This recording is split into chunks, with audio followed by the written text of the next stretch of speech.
In this video, I want to talk about my quarantine process and the setup that I use. So this is a basic 20-gallon tank that I got in Petco on sale. It was 90 bucks and it pretty much came with everything. So you have the hood with LED lights. There's a little hang on the back filter. There's a heater. Pretty much everything you need for 90 bucks. So what I did was I painted the sides, the bottom, and the back black. Reason why I did that is to minimize light in the tank so that way I don't have too much algae. Also so the fish doesn't get spooked with various things moving around. I also got this C-Chem little ammonia alert thing, which works great just in case if I have an ammonia spike. And I put a very basic, cheap Marine Land 1200, I think this is, as a power head to keep the water moving around, and a little sponge filter. So all in all, it works pretty good. What I do with this tank is when I put fish in there after acclimation, I start them off with copper medication. But I only add it once the fish starts eating. So if I see the fish is healthy, and naturally I try to buy only healthy fish, I add half the dosage, half the recommended dosage. I give it another couple of days, and then I add the other half.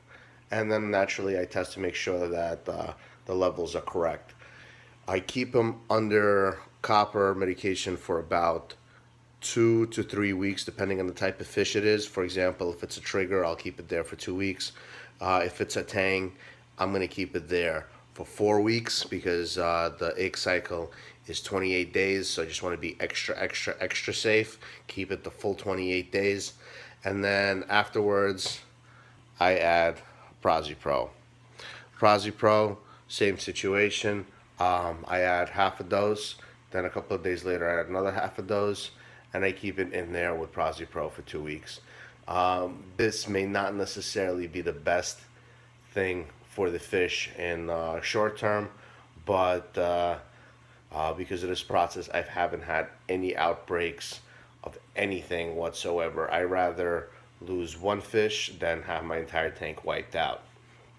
So my quarantine process is extremely conservative. I keep a fish in there a minimum of 30 days. And again, if it's like a tang or something like that, it's going to stay there for 60 to 90 days. Also, when I put a tang in there, I only put just one fish in there since it's just a 20-gallon tank. But 60 to 90 days, that fish is going to get there. It's going to stay there. It's going to eat. I'm going to get them nice and fat and healthy. I do the water changes here once a week at 50%. The water that I use is from my Reef Tank. And so far I haven't had any ammonia spikes, and I quarantine no more than 2 fish in a 20-gallon tank. Right now I have a trigger in there. He's hiding somewhere in there, but that's pretty much it. If you guys have any questions, please comment.